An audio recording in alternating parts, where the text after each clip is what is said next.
Hello friends, welcome back to the story with Joey. आज हम सुनेंगे एकोज ऑफ द पास्ट का part 2। Hannah का दिमाग अब भी कंग मिनहो की तस्वीर को प्रोसेस कर रहा था। उसका बॉस ही चेरिन के डिसअपीयरेंस का की पर्सन हो सकता है। ये सोचकर उसके रोंगे खड़े हो गए। लेकिन एक सवाल अब भी उसके दिमाग में था, चेरिन अब कहाँ है? क्या वो जिंदा भी है? हना ने डायरी को अपने बग में रखा और बिना कोई आवाज किए स्टूडियो से निकल गई। उसका दिल जोर से धड़क रहा था, जैसे वो किसी खौफनाक राज को हाथ लगा चुकी हो। लेकिन उसे ये नहीं पता था कि उस पर अब नजरें रखी जा रही थी। अगले दिन हना अपने घर में डायरी को दोबारा पढ़ रही थी जब उसका फोन बजा। एक अननोन नंबर का कॉल था। हना ली, एक अजीब सी भारी आवाज थी। तुम्हें चेरिन के बारे में और नहीं पता लगाना चाहिए। हना का गाला सूख गया। ये कौन था? अगर तुम इससे आगे बढ़ोगी तो जो चेरिन के साथ हुआ वही तुम्हारे साथ भी होगा। और फिर फोन कट हो गया। हना के हाथ थांदे पड़ गए। क्या इसका मतलब ये था कि चेरिन को इंडस्ट्री ने खत्म कर दिया? उसके दिल में एक डर समेट गया, लेकिन साथ ही एक और इमोशन था, गुस्सा। वो इतनी आसानी से पीछे नहीं हटने वाली थी। लेकिन सबसे बड़ा शॉक तब लगा जब उसने अपने फोन के गैलरी में एक नए फोटो को देखा। वो उसकी ही तस्वीर थी जो उसने कभी नहीं खींची थी। एक शैडोवी फिगर एक बिल्डिंग के कोने से उसे देख रहा था। अब ये क्लियर हो चुका था कि ये सिर्फ एक पुरानी कहानी नहीं थी। हना के आसपास कुछ डार्क चल रहा था। उसने डिसाइड किया कि वो किसी से मदद लेगी, किसी ऐसे इंसान से जो इंडस्ट्री के अंदर होते हुए भी सच्चाई को समझने की कोशिश करे। और सिर्फ एक इंसान ऐसा था, जी सू-hyun। जी सू-hyun एक फेमस इन्वेस्टिगेटिव जर्नलिस्ट था जो म्यूजिक इंडस्ट्री के हिडन स्कैंडल्स को एक्सपोज करने के लिए जाना जाता था। लेकिन उसने कुछ टाइम पहले ही म्यूजिक माफिया के अगेंस्ट लिखना बैंड कर दिया था। हना ने उसे कांटेक्ट करने की सोची। उसने इंटरनेट पे सर्च किया और उसके एक पुराने आर्टिकल के कमेंट सेक्शन में एक हिडन मैसेज मिला। सच्चाई सिर्फ उनको मिलती है जो रिस्क लेने को तैयार होते हैं। हाना ने बिना सोच विचार किए उससे एक ईमेल लिखा, मुझे चेरिन के केस में मदद चाहिए, क्या आप मेरी मदद कर सकते हैं? उसने सेंड बटन दबाया और इंतजार करने लगी। अगली सुबह हाना को एक और शॉक मिला।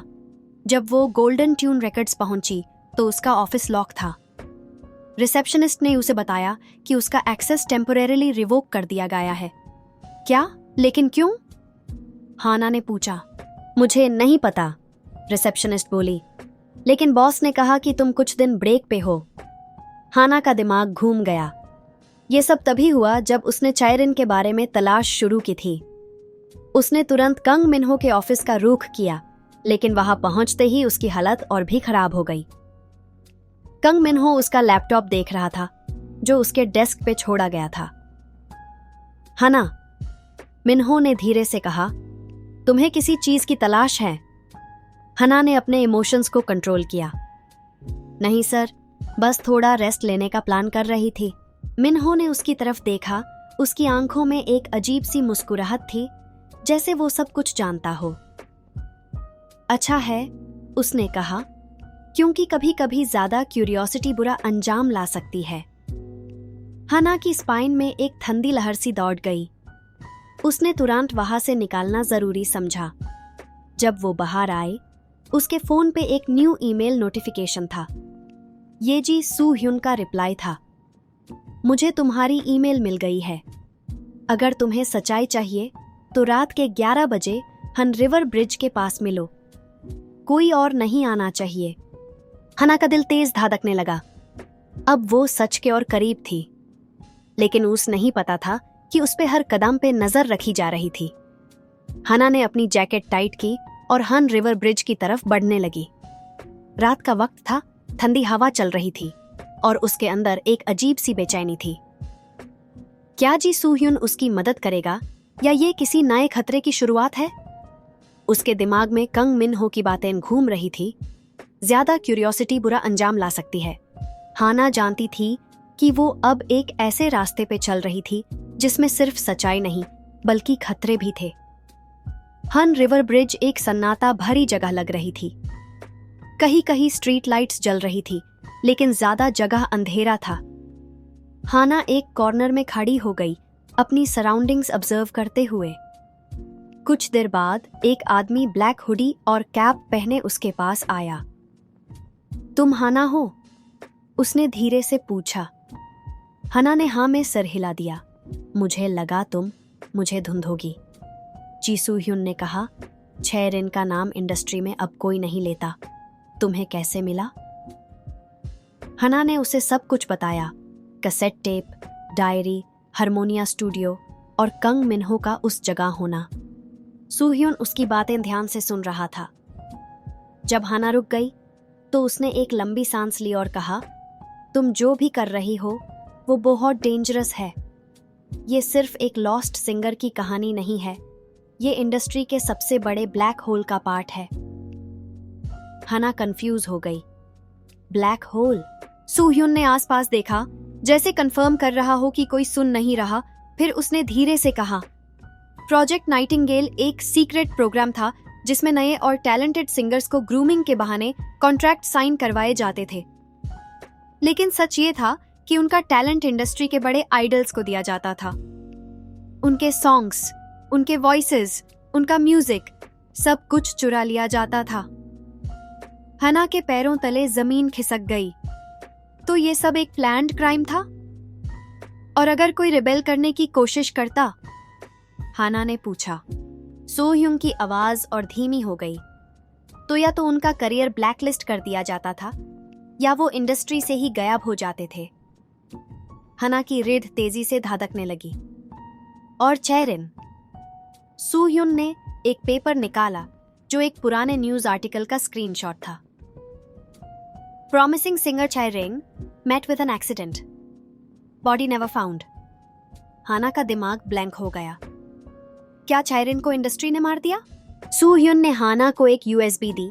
इसमें कुछ फाइल्स हैं जो मैंने प्रोजेक्ट नाइटिंगेल के बारे में कलेक्ट की थी, लेकिन मैं ऑफिशियली इससे आगे नहीं बढ़ सकता। अगर तुम्हें सच्चाई चाहिए तो तुम्हें ये बैटल अकेली लड़नी होगी।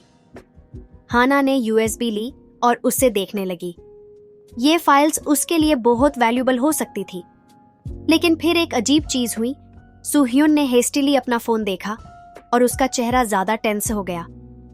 मुझे अभी जाना होगा, उसने कहा, और तुम भी जल्दी यहां से निकाल जाओ। लेकिन क्यों? हाना कुछ बोलती, तभी एक कार ब्रिज के पास आई और हेडलाइट्स हाना के फेस पे पड़ने लगी।